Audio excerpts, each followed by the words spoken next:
दोस्तों 26 जुलाई से ओलंपिक शुरू हो चुका है और ये 11 अगस्त तक कंटिन्यू होने वाला है। इस बार ये ओलंपिक्स पेरिस होस्ट कर रहा है और इसलिए इसे पेरिस ओलंपिक्स भी कहा जा रहा है। और इस बार के ओलंपिक्स में 10,714 एथलीट्स पार्टिसिपेट कर रहे हैं 206 कंट्रीज में से, और 32 अलग अलग स्पोर्ट्स के लिए 329 इवेंट्स हो रहा है। और भारत की बात करें, यहाँ से 117 एथलीट्स सिलेक्ट हुए हैं, जिसमें 110 एथलीट्स खेल रहे हैं और 7 अल्टरनेट हैं। और हमारे ये एथलीट्स 16 अलग अलग स्पोर्ट्स में पार्टिसिपेट कर रहे हैं। और इंटरेस्टिंग बात ये है कि पाकिस्तान काफ़ी दुखी है इस बात को लेकर, क्योंकि वहाँ से सिर्फ 7 ही एथलीट्स सिलेक्ट हुए हैं और वहाँ के लोग ये कह रहे हैं कि यहाँ से सिर्फ 7 लेकिन भारत से 117। ओलंपिक 26 जुलाई से शुरू होने वाली पेरिस ओलंपिक्स, उसमें पाकिस्तान के महज 7 एथलीट जा रहे हैं, सिर्फ 7। दूसरी तरफ भारत, हमारा हमसाया देश, उसके 117 एथलीट हैं, 142 ऑफिशियल्स हैं, 14 गेम्स में उन्होंने पार्टिसिपेशन करनी। हमारी बात करें तो क्या हमें इस नंबर से खुश होना चाहिए? मेरा मानना है कि नहीं, हमें खुश होने की जरूरत कभी भी नहीं है। अगर इसके रिलेटेड कुछ डाटा देखें तो हमें बहुत दुख लगेगा। तो डाटा ये कहता है कि और भी कंट्रीज हैं जहां से हमसे भी ज़्यादा एथलीट्स सिलेक्ट हुए हैं। एग्जाम्पल के लिए फ्रांस 573 एथलीट्स भेज रहा है ओलंपिक्स के लिए, उसका पॉपुलेशन सिर्फ और सिर्फ 6.5 करोड़ है। ऑस्ट्रेलिया, जिसका पॉपुलेशन 2.6 करोड़ है, वो भेज रहा है 460 एथलीट्स। स्पेन भेज रहा है 383 एथलीट्स, जबकि उसका पॉपुलेशन 4.7 करोड़ है। और इंटरेस्टिंग फैक्ट ये है कि न्यूजीलैंड, जिसका पॉपुलेशन सिर्फ 50 लाख है, वो भेज रहा है 195 एथलीट्स। नीदरलैंड्स का पॉपुलेशन 1.7 करोड़ है, लेकिन वो भेज रहा है 258। दुख की बात यह है कि हमारा पॉपुलेशन 140 करोड़ से भी ज़्यादा है, यानी वर्ल्ड के नंबर 1 हैं हम पॉपुलेशन में, लेकिन एथलीट्स सिलेक्ट हो रहे हैं सिर्फ 117। पिछली बार टोक्यो ओलंपिक्स 2020 के लिए 123 प्लेयर चुने गए थे, लेकिन इस बार उससे भी कम। मेडल विनिंग की बात करें तो यूएसए, जिसका पॉपुलेशन हमारा 1/4 से भी कम है, वो सबसे ज़्यादा मेडल जीता है वर्ल्ड में। ईयर 1900 में भारत अपना ओलंपिक डेब्यू किया था और तब से अब तक, यानी 2022 का डाटा देख ले तो सिर्फ और सिर्फ 35 मेडल्स जीता है, और उसमें गोल्ड मेडल सिर्फ 10 है। तो क्वेश्चन ये है कि भारत इतना पीछे क्यों है? 140 करोड़ से भी ज़्यादा आबादी वाला देश दूसरे कंट्रीज़ के कंपैरिजन में इतना कम एथलीट्स कैसे प्रोड्यूस करता है? जो भी एथलीट्स इंटरनेशनल इवेंट्स में जा रहे हैं वो उतना मेडल्स नहीं जीत पा रहे हैं जितना कि बाकी सभी देश के एथलीट्स जीत रहे हैं। तो इसका रीजन क्या है, इस वीडियो में हम डिटेल में समझने वाले हैं। इसमें हम 6 मेजर फैक्टर्स देखेंगे, जिसमें हमें ये पता चलेगा कि स्पोर्ट्स में हम इतने पीछे क्यों हैं। तो चलो डिटेल में समझते हैं। तो पहला फैक्टर है कल्चरल शिफ्ट। ये बहुत बड़ा फैक्टर है जिसकी वजह से भारत बहुत पीछे है स्पोर्ट्स में।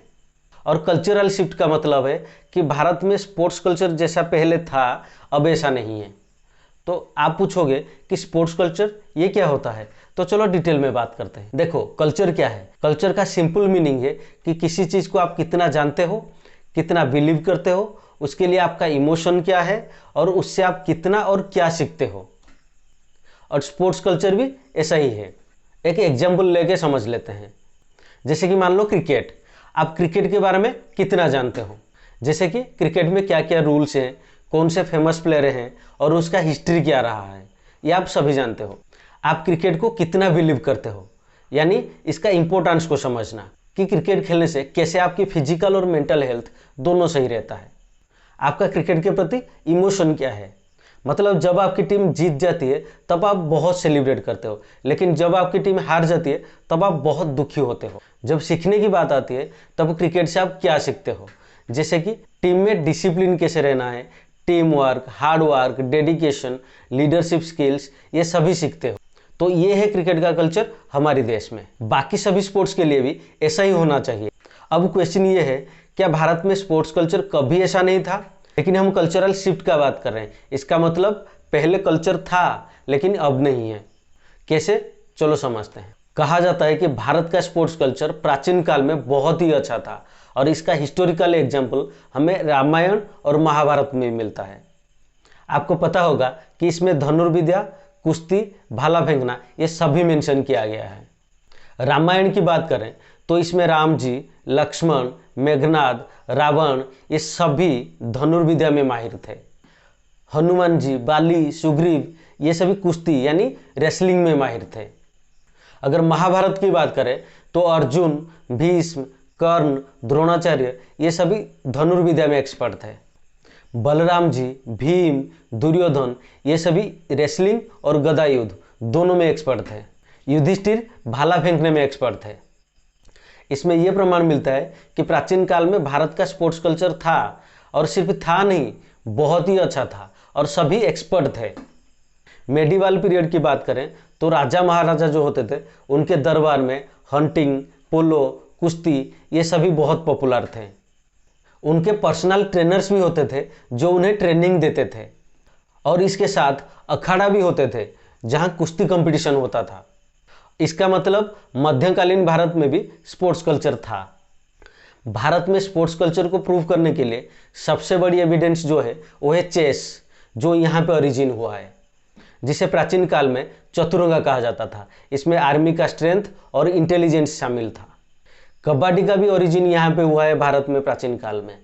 उसी तरह रेसलिंग, पोलो, खो खो ये सभी स्पोर्ट्स यहाँ पे ओरिजिन हुआ है। अगर स्पोर्ट्स कल्चर यहाँ पे नहीं था तो इतने बड़े बड़े गेम्स यहाँ पे ओरिजिन कैसे होते? यहाँ तक तो ठीक है, लेकिन असली प्रॉब्लम शुरू होती है ब्रिटिश एरा में। ब्रिटिशर्स ने क्रिकेट, फुटबॉल और हॉकी जैसे वेस्टर्न स्पोर्ट्स को यहाँ पे इंट्रोड्यूस किए और प्रमोट करने लगे, और इनका ये कोशिश बहुत सक्सेसफुल रहा। हॉकी भारत में काफ़ी सक्सेसफुल रहा, इंडिपेंडेंट के पहले भी और इंडिपेंडेंट के बाद भी। हॉकी में 1928 से लेकर 1956 तक लगातार 6 बार ओलंपिक गोल्ड मेडल जीता है भारत। 80s के बाद से क्रिकेट भारत में एक डोमिनेंट स्पोर्ट्स होना शुरू हुआ, स्पेशली जब 1983 में भारत पहली बार क्रिकेट वर्ल्ड कप जीता। ये जीत करोड़ों बच्चों को क्रिकेट खेलने के लिए इंस्पायर किया, और आप सभी को पता है कि क्रिकेट कितना पॉपुलर है भारत में आज। तो ये जो कहानी है ये बता रहा है कि भारत में स्पोर्ट्स कल्चर कितना अच्छा रहा है, लेकिन इसके बावजूद भी हम स्पोर्ट्स में बहुत पीछे हैं। इसका मेन रीजन ये है कि ब्रिटिश राज में भारत को इकोनॉमिकली और सोशली बहुत पीछे ले लिया गया। 1947 में जब हमें आज़ादी मिली तब से हमें इसे सुधारना था। हमारा गवर्नमेंट का पूरा ध्यान नेशन बिल्डिंग, इकोनॉमिकल डेवलपमेंट और सोशल इश्यूज को सॉल्व करने पर था। स्पोर्ट्स प्रायोरिटी नहीं था। भारत का स्पोर्ट्स कल्चर प्राचीन काल में काफ़ी रिच था, लेकिन इन सभी कारणों की वजह से बहुत पुअर हो गया। अब दूसरा फैक्टर है कैरियर और जॉब सिक्योरिटी। पेरेंट्स और बच्चों को पता ही नहीं है कि स्पोर्ट्स में क्या क्या कैरियर अपॉर्चुनिटीज होते हैं। पेरेंट्स को ये पता है कि अगर उनका बच्चा अच्छा एजुकेशन ले लिया, यानी पढ़ाई लिखाई अच्छा कर लिया, तो उसके लिए कोई ना कोई नौकरी तो अवेलेबल है, कुछ ना कुछ कर लेगा। लेकिन उनको ये नहीं पता है कि स्पोर्ट्स में कैरियर क्या क्या होते हैं। वो अपने बच्चों के एकेडमिक एजुकेशन के लिए लाखों खर्चा कर सकते हैं, लेकिन स्पोर्ट्स में नहीं छोड़ते हैं। ये उनका गलती नहीं है। अगर उन्हें पता होता कि स्पोर्ट्स में भी अलग अलग कैरियर अपॉर्चुनिटीज होते हैं तो वो भी अपने बच्चों को स्पोर्ट्स के लाइन में छोड़ देते हैं। तो अब बात यह है कि उन तक ये इन्फॉर्मेशन पहुंचाएगा कौन? मेरे हिसाब से ये काम सरकार और मीडिया की है। अगर दोनों मिलकर पेरेंट्स तक ये इन्फॉर्मेशन पहुंचाए कि स्पोर्ट्स में क्या क्या कैरियर अपॉर्चुनिटीज होते हैं और बेनिफिट्स क्या क्या मिलते हैं, तो उन्हें भी स्पोर्ट्स की ओर अट्रैक्ट किया जा सकता है। अगर स्पोर्ट्स में कैरियर अपॉर्चुनिटीज़ की बात करें तो बहुत सारे अपॉर्चुनिटीज़ होते हैं। जैसे कि देश में कई डोमेस्टिक लीग शुरू हुए हैं।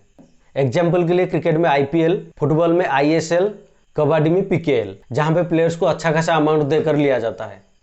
एथलेटिक्स के लिए world championship, Olympics, Commonwealth games, Asian games जैसे कई इंटरनेशनल कंपटीशन हैं जहाँ वो देश को रिप्रेजेंट कर सकते हैं। स्पोर्ट्स में एक्सपीरियंस होने के बाद कोचिंग कैरियर भी शुरू कर सकते हैं, जहां वो अपना खुद की कोचिंग इंस्टीट्यूट खोल सकते हैं, या फिर किसी स्कूल, कॉलेज या स्पोर्ट्स एकेडमी ज्वाइन कर सकते हैं कोच बनकर। स्पोर्ट्स में जर्नलिस्ट या फिर लाइव कमेंटेटर बन सकते हैं। ये तो क्या कैरियर अपॉर्चुनिटीज़ के बारे में। अगर बेनिफिट्स की बात करें तो एक स्पोर्ट्स पर्सन को कई सारे मॉनिटरी बेनिफिट्स और रिकॉग्निशन मिलते हैं, जो एक स्पोर्ट्स पर्सन के कैरियर को मजबूत करने के लिए काफ़ी अच्छी भूमिका निभाती है। जैसे कि एक बेनिफिट है प्राइज मनी। नेशनल और इंटरनेशनल लेवल पर जो कंपटीशन होते हैं, जैसे कि Olympics, Commonwealth games, Asian games या फिर कोई नेशनल चैंपियनशिप हुआ तो उसमें मेडल जीतने पर अच्छी खासी प्राइज मनी रखा गया है। जैसे कि भारत सरकार की तरफ से जो प्राइज मनी रखा गया है, ओलंपिक में गोल्ड मेडल के लिए 75 लाख, सिल्वर मेडल के लिए 50 लाख और ब्रोंज मेडल के लिए 30 लाख का प्राइज मनी रखा गया है। और एक बेनिफिट्स होता है रिवार्ड्स।